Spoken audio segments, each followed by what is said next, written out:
then I see people simply as someone to exploit. So, if we want to create an economy that works for everyone, we have to lift up the consciousness.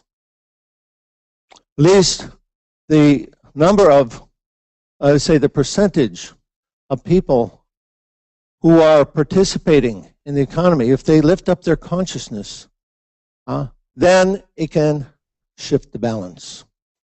Right now, there's a predominance of Rajagun and Tamagun. That's how the world is working. And because they've set it up that way, most people, they don't have much choice other than to figure out how are they going to simply make a go of it in that system, although they may not like it, they may not appreciate it, they may find so many things wrong with it, but there's not too many alternatives for them.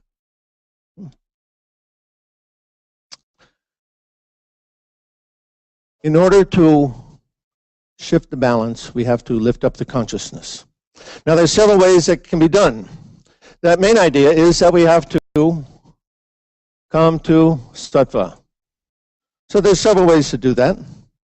One is by the food that we eat. As mentioned, flesh foods are tamagun. Most people in the world today, they eat meat several times a day.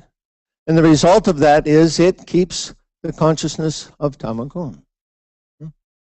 It also increases the pain and the violence, the suffering in this world, because more than 100,000 animals are slaughtered every minute of every day to satisfy the desire for flesh foods, which we actually don't even need. So if we shift to a vegetarian diet, that's the single most thing that we can do, not only for our own consciousness, it will also the single most thing that we can do as an individual to save the environment.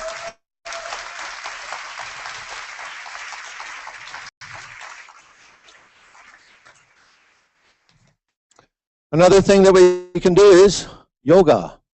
Hatha yoga is becoming very popular.